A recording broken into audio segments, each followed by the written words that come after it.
Are all guests and new recruits present and accounted for? I think so, but let me check, Captain. Alrighty, who has been on the Odyssey Voyager before? Alright, quite a few of you. Well, welcome back, and welcome to all our new recruits. Captain, we're ready whenever you are. Excellent. And have you reviewed the safety briefing? Not yet, Captain. Please do so. We've got a schedule to keep. Alrighty, guys, we have some rules flashing up here on this monitor if you want to take a look at them. As well as those rules, please keep those facial coverings on above your nose and below your chin at all times. If at any point we need to exit, please wait until this comes to a complete stop. You'll head to the back of the theater where there's an exit door on either wall. Go through either exit door. They go in a circle, and they'll lead you right back to me or another team member, and we'll get you back to land.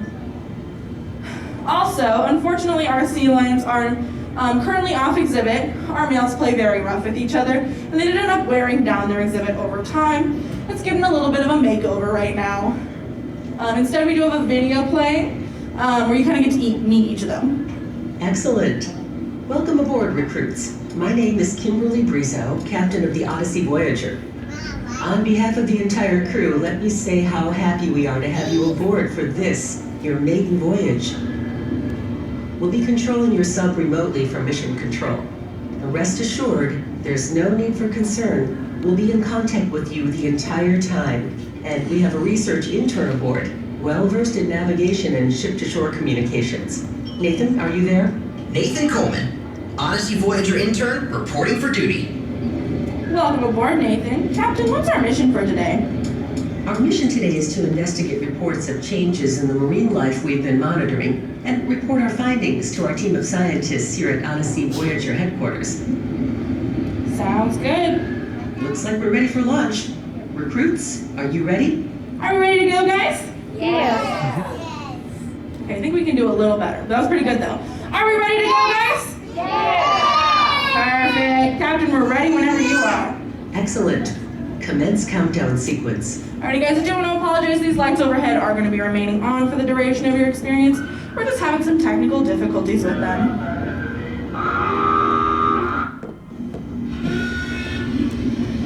Alright, everyone, have a very fun voyage. We'll see you in about 20 minutes. Bye!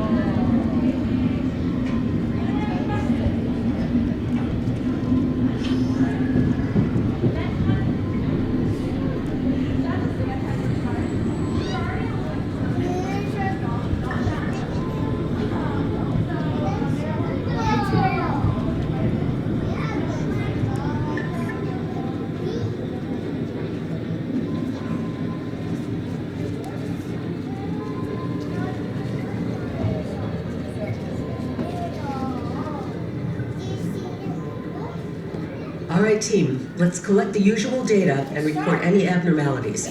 Nathan, we need a count of sea turtles in this area to compare with previous visits. Can you handle it? I can turtily handle it, Captain. I'm fantastic. No, I'm phenomenal at counting.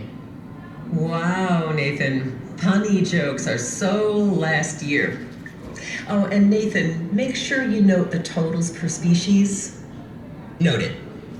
I would also like to note that we have a problem. I don't know the types of sea turtles and how to tell them apart. That's okay, Nathan. I can help you out. There are 7 species of sea turtle in the world, but here at Station 66, we commonly see 2 of them, green and loggerhead. Is that because the other 5 are endangered? Unfortunately, all 7 species are endangered or threatened. The challenges sea turtles face are all around.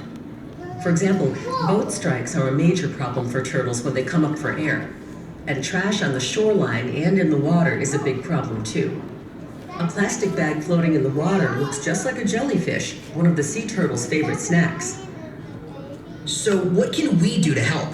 Well, Nathan, simple things can make a big difference if we all do them. Choosing a reusable water bottle will keep plastic ones out of landfills and oceans.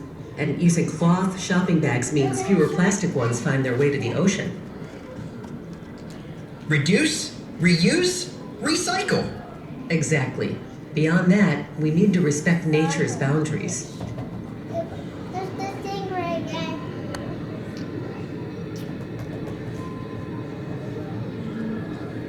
And another stingray.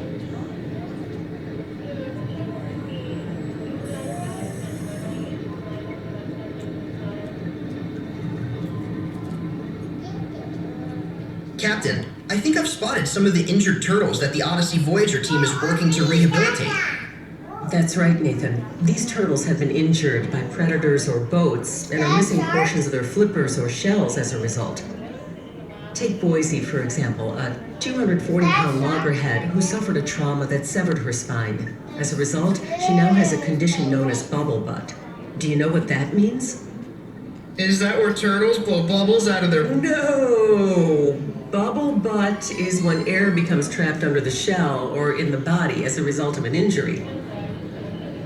This makes it extremely difficult for the turtles to dive and therefore hunt. Turtles like Boise simply wouldn't be able to survive in the open ocean.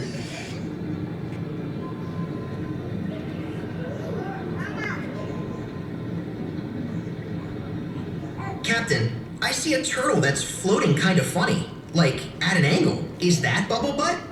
Good catch, Nathan. It is. I can spot a bubble butt a mile away. That's probably Charlie, a loggerhead turtle that was rescued in Florida after being struck by a boat. If you look closely, you may see the two dark circles on the back of her shell. Those are weights that were added to counteract the trapped air, helping her to swim more naturally. She's become so good at diving and navigating her way that she can comfortably nestle in between the rockwork for a nap. I love a good nap. Well, so do sea turtles. They can hold their breath for hours at a time. And that shell of hers blends into the surrounding environment, so it's a pretty safe spot to take a snooze. So she's all better. Not quite, Nathan. As Charlie grows, her weights will need to be adjusted to account for her growing size. Bubble butt would leave her very vulnerable to predators and unable to survive on her own. We see this kind of injury all too often, and that's why Odysea Aquarium stands ready to work with turtles like Charlie to provide them a forever home.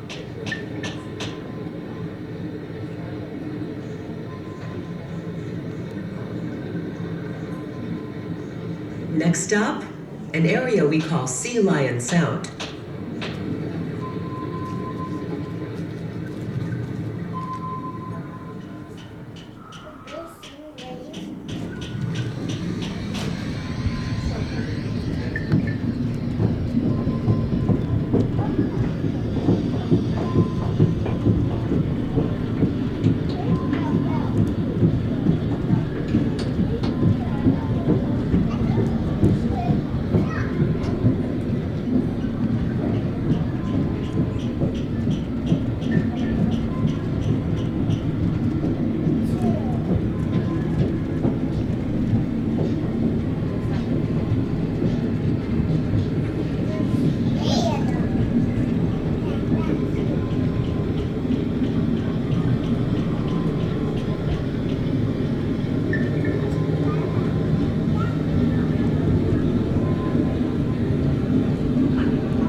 This is Captain Brizo from Mission Control.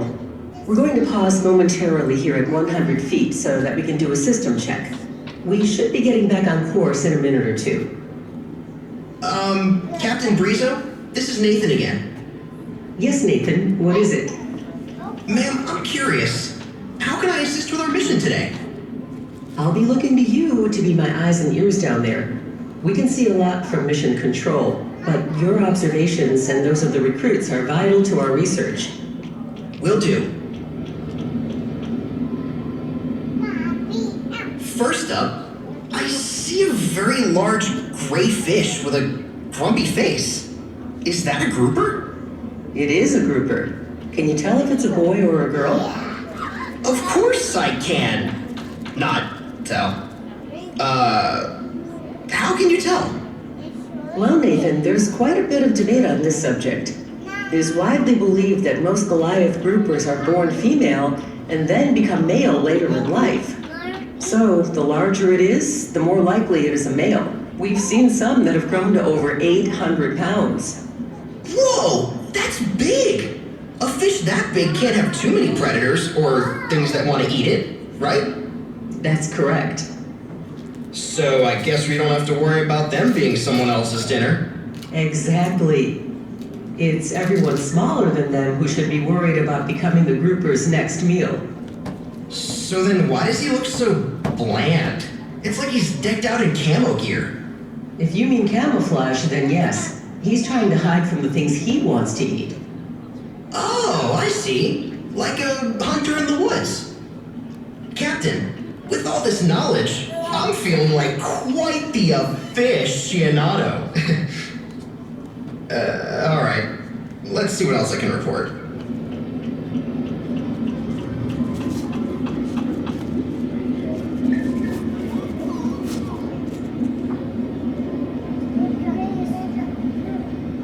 Whoa! Did I just see a shark? Those are black-tipped reef sharks. Though they can grow up to 6 feet long, they're not an aggressive species of shark. And frankly, they frighten pretty easily. Can you spot another fish that is often mistaken for a shark? Yeah, those long shiny fish patrolling the water, aka Megalopolis silver shinius giganticus? Easy there, Nathan. Don't hurt yourself. What you're referring to is the species Megalops atlanticus, but let's just stick to the more common name of tarpon. They're known for their speed and power. What else do you see? And let's stick with the common names, please.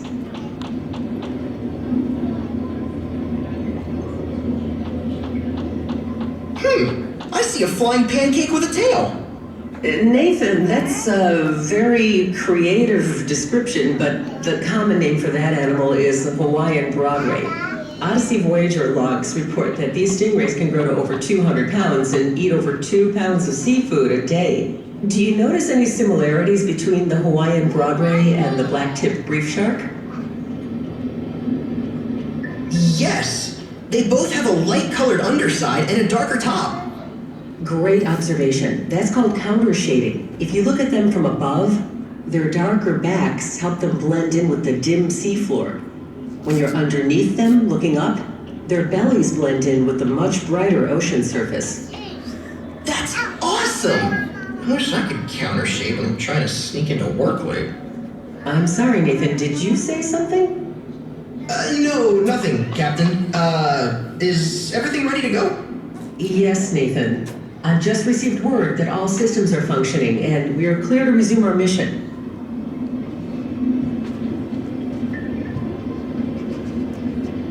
Our next stop is Station 66. Odyssey Voyager has had a team out there for some time, rehabilitating and monitoring at-risk sea turtles. I want to see that they have everything they need.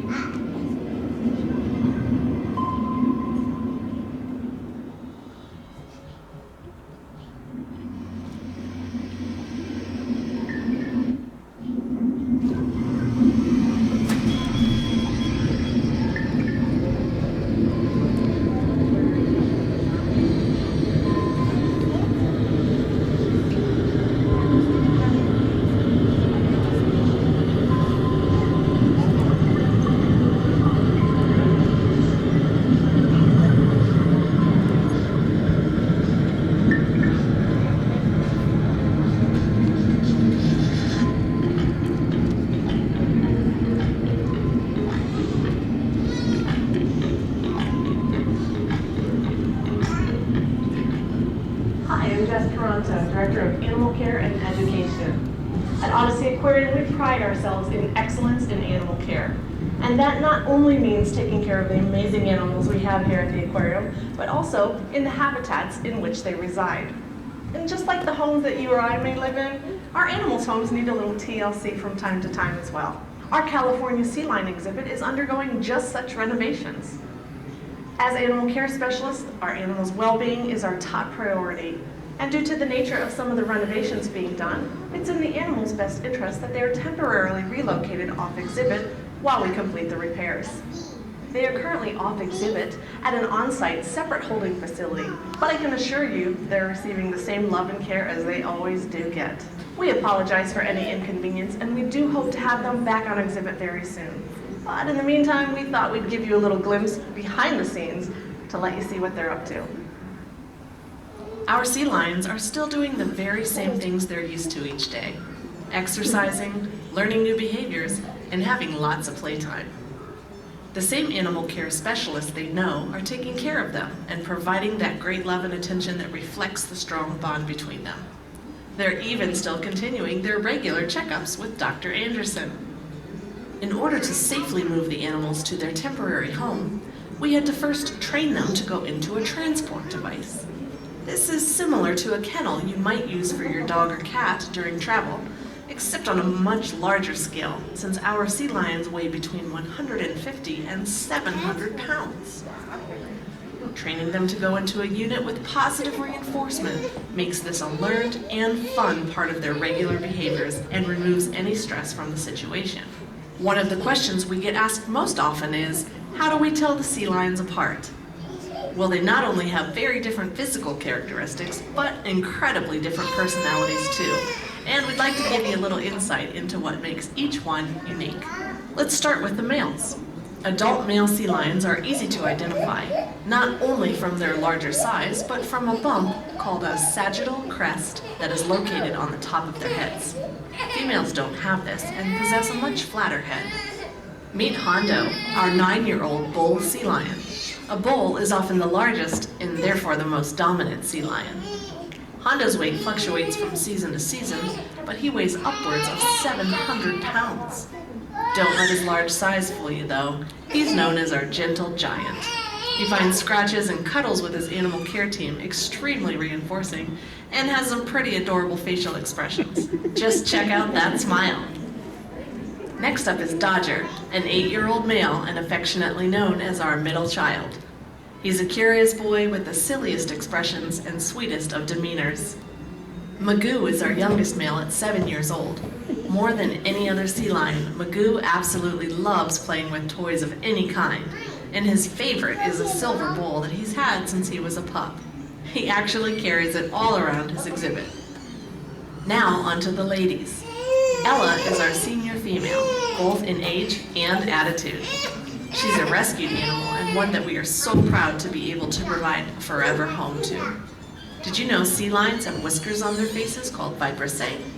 These whiskers are filled with muscles and nerve endings that help the animals navigate through the water, especially in the absence of light. Ella can be easily identified by her long and beautiful vibrissae, the longest of all of our sea lions. 10-year-old Penny gets her name from her coppery brown fur color and her giant round eyes. She is gentle and inquisitive and loves to interact with our guests at her exhibit glass. Sky, also a 10-year-old female, is by far our most vocal sea lion and loves to chatter all day long.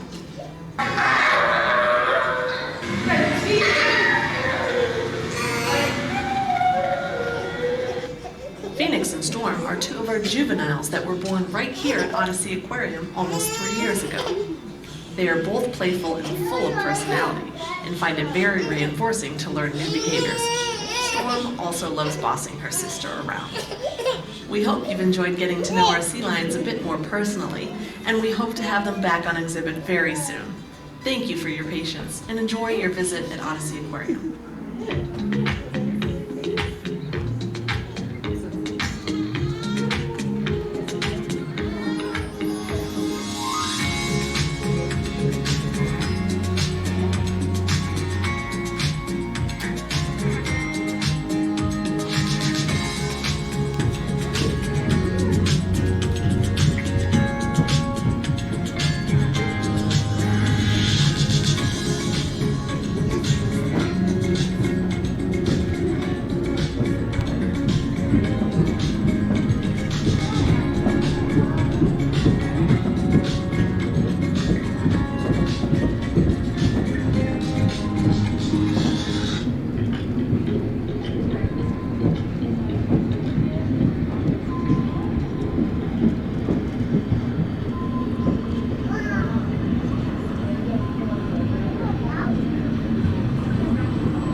Nathan? Everything okay?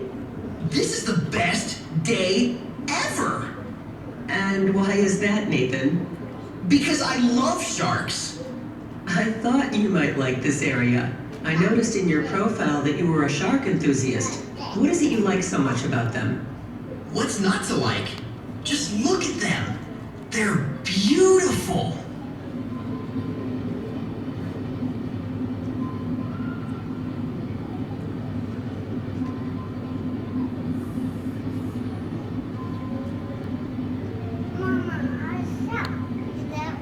Did you know there are over 400 species of sharks in the world? I did. And even though sharks are one of the oldest species to inhabit the Earth, new species are still being discovered.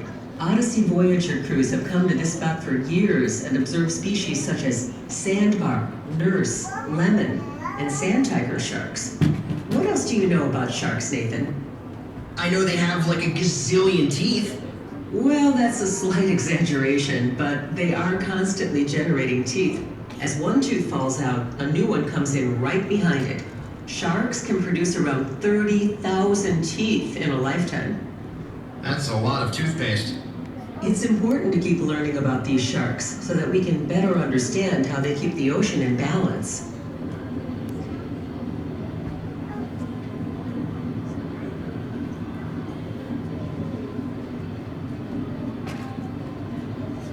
Did you know that some sharks are considered indicator species? What's an indicator species? It means that the health of the sharks is used to indicate or tell us about the health of the surrounding ecosystem. A decrease in the shark population will ultimately affect every other living thing in the ocean. So sharks keep the ocean in balance. More than that, Nathan, changes in the ocean can even cause changes on land. In short, if it affects the sharks, it will eventually affect humans. Well, what does affect the sharks? Several things. Thinning, pollution, and changes in habitat are all factors. But ultimately, humans are the biggest threat to sharks. Sounds like they should be more afraid of us than we are of them. You're right, Nathan. Flying champagne corks, falling coconuts, and lightning strikes are much more likely to hurt you than a shark. Sharks are strong, fast, and efficient predators, but humans aren't on the menu for them. You and I just aren't that appetizing. I bet you they would like my mom's meatloaf, though. Only if it's made from things like squid, fish, sea lions, lobsters, and stingrays.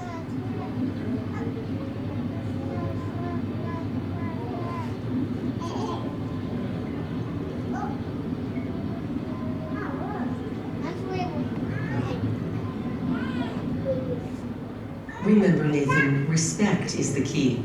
Give sharks space to do their job. The ocean is their domain. Always remember, we are the visitors here.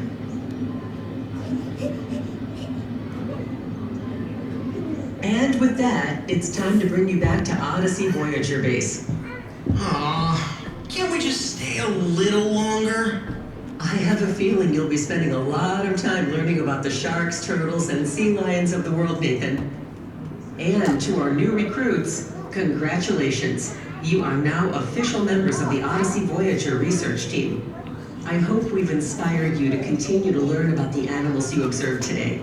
More importantly, I hope you see how important and impactful your choices are in their survival, and in turn, the health of our ocean and our planet. Together, we can make a difference.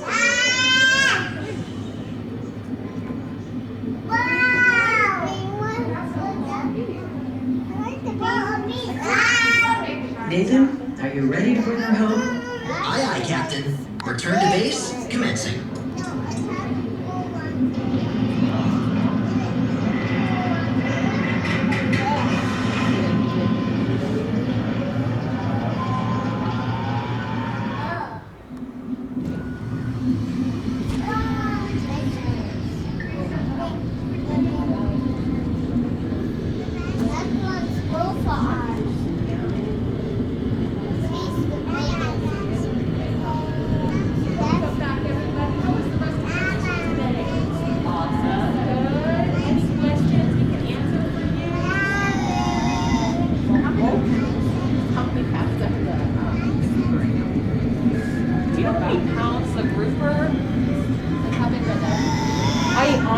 think they're about like 400 pounds, 300, 400, yeah. So they'll get a lot bigger. Yeah. Alrighty, as soon as this stops moving, you guys are welcome to exit through these doors. Just double check out all of your belongings. Thank you for your question. And then if you guys happen to have anything missing, just remember you are in pod 3, which is also the orange submarine. Alright, you guys are all set. Thank you so much.